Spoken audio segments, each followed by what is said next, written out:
Hello बच्चों, कैसे हो तुम लोग। ईडू टीच में तुम्हारा स्वागत है। तो तुम लोग का एग्ज़ाम बहुत ही नज़दीक है, इसलिए हम हिस्ट्री, सिविक्स, ज्योग्राफी और इको मतलब कि जो आप लोग को 10th में पूछा जाता है क्वेश्चन, उसको हम लेकर आए हैं, जो काफ़ी VVI है। ठीक है, और इससे क्वेश्चन हमेशा पूछ भी रहा है।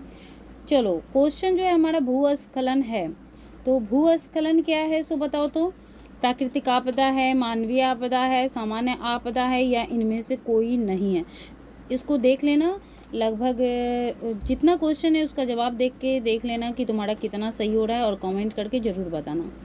और लास्ट तक बने रहना, क्योंकि इससे तुमको ही फ़ायदा होने वाला है, क्योंकि तुम्हारे एग्जाम में इस तरीके का क्वेश्चन पूछता है।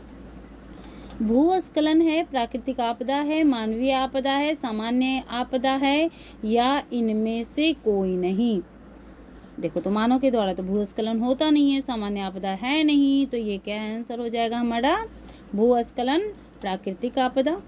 नेक्स्ट जो क्वेश्चन है हमारे, महासागर तल के कंपन का परिणाम है।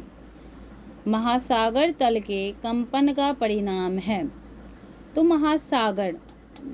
महासागर जो समुद्र वगैरह में जो आता है, कंपन होता है, तो उसको हिमस्खलन कहाँ होगा, हिमालय वगैरह में होगा। चक्रवात तो हवा हो गया, तो इसका आंसर क्या हो जाएगा, सुनामी। ठीक है, सुनामी महासागरों में आया करता है। पृथ्वी की सतह पर सर्वप्रथम पहुंचने वाली भूकंप तरंग है। पृथ्वी की सतह पर सर्वप्रथम पहुंचने वाली भूकंप तरंग है P तरंग, S तरंग, L तरंग या T तरंग। तो इसका जो आंसर हो जाएगा वो हो जाएगा P तरंग। क्या हो जाएगा, P तरंग। सुनामी का संबंध है। अब ये भी बहुत सिंपल है। देखो, तुमको लगभग का आंसर आ रहा है, वहाँ जाओगे तो क्या होगा कि बहुत सारा क्वेश्चन रहेगा ना, तो उसमें तुम थोड़ा सा कंफ्यूज हो जाओगे, और जो OMR शीट में गोल करना रहता है उसमें गलती करके चले आते हो। तो ये जो प्रैक्टिस है ये घर पे करो।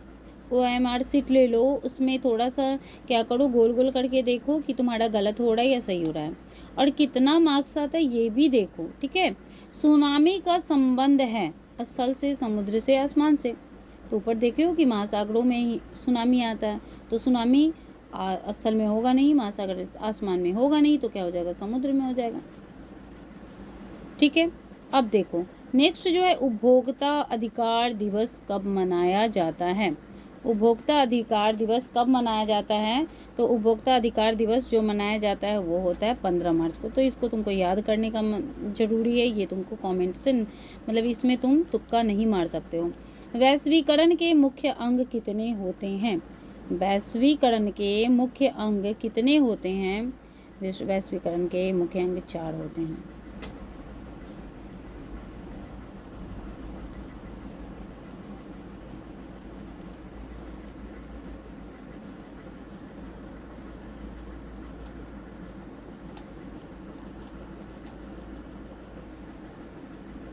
चलो, तो फिर नेक्स्ट है कि कौन सी सेवा गैर सरकारी है। कौन सी सेवा गैर सरकारी है। सैन्य सेवा, वित्त सेवा, मॉल सेवा या रेल सेवा। अब देखो यहाँ पे क्या बता रहा है, सरकारी नहीं बल्कि गैर सरकारी। तो यहाँ पे हमको थोड़ा सा दिमाग लगाना पड़ेगा। क्या लगाना पड़ेगा, दिमाग लगाना पड़ेगा। तो अब देखो कि सैन्य सेवा सरकारी है, वित्त सेवा भी सरकारी, मॉल सेवा कौन दे रहा है, प्राइवेट दे रहा है ना। सभी का अपना अपना मॉल होता है, तो ये मॉल सेवा हो जाएगा हमारा आंसर। भारत की वित्तीय राजधानी किस शहर को कहा जाता है। भारत की राजधानी तुमको पता है कि नई दिल्ली है। वैसे ही क्वेश्चन हमारा हो गया कि भारत की वित्तीय राजधानी किस शहर को कहा जाता है। तो यह कहा जाता है, किसको कहा जाएगा, मुंबई को।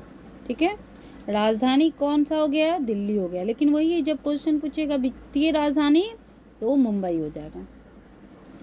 फिर हमारा नेक्स्ट क्वेश्चन है, संघ राज्य की विशेषता नहीं है।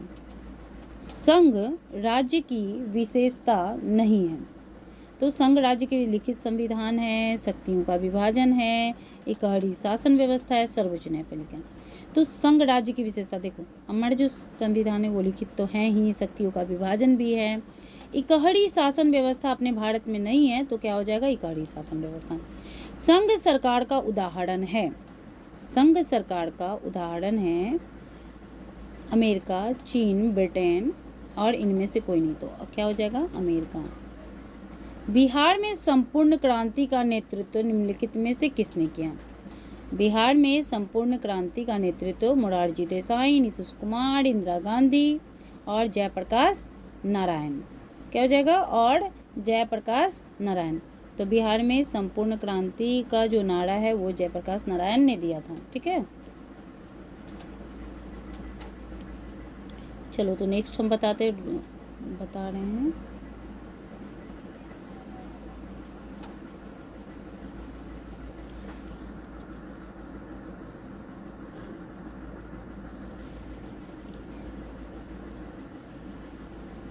नेक्स्ट हमारा क्वेश्चन है,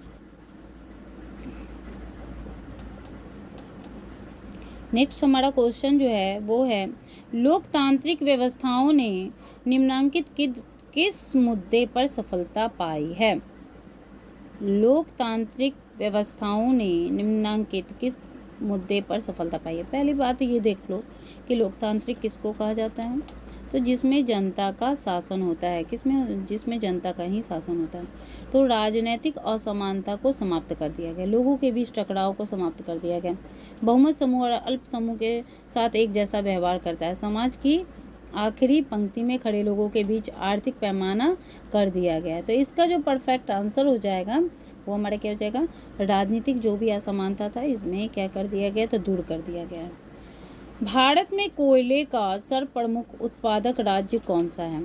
भारत में कोयले का सर्वप्रमुख उत्पादक राज्य कौन सा है?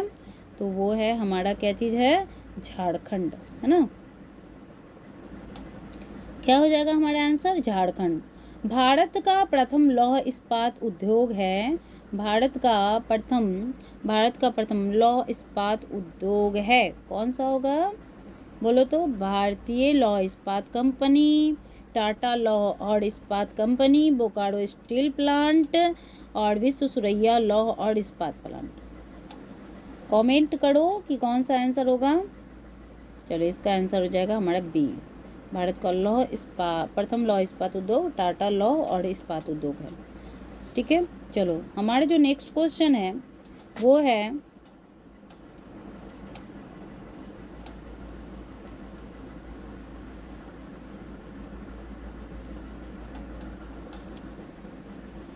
स्वर्णिम चतुर्भुज संबंधित है, स्वर्णिम चतुर्भुज संबंधित है। तो स्वर्णिम चतुर्भुज किससे संबंधित होगा, रेलवे से, सड़क मार्ग से, जल मार्ग से और वायु मार्ग से। क्या क्या चीज से है, रेलवे से, सड़क मार्ग से, जल मार्ग से या वायु मार्ग से। तो स्वर्णिम चतुर्भुज जो है वो ये जो है सड़क मार्ग से संबंधित है। गंडक परियोजना है, गंडक परियोजना बेतिया में है, वाल्मीकि नगर में है, ठीक है, और मोतिहारी में है और छपरा में है। तो गंडक परियोजना जो है वो कहाँ पे है, गंडक परियोजना वाल्मीकि नगर में है। ठीक है, काउंट काबूर को विक्टर इमैनुअल ने किस पद पर नियुक्त किया?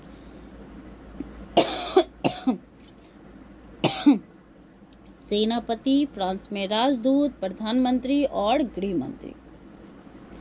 तो इसका हमारा आंसर हो जाएगा क्या चीज, तो काउंट काबूर ने विक्टर इमैनुअल को प्रधानमंत्री के पद पर क्या किया था, नियुक्त किया था। ठीक है, अगर मेरे चैनल पर नए हो ना तो सब्सक्राइब कर लेना। Thank you.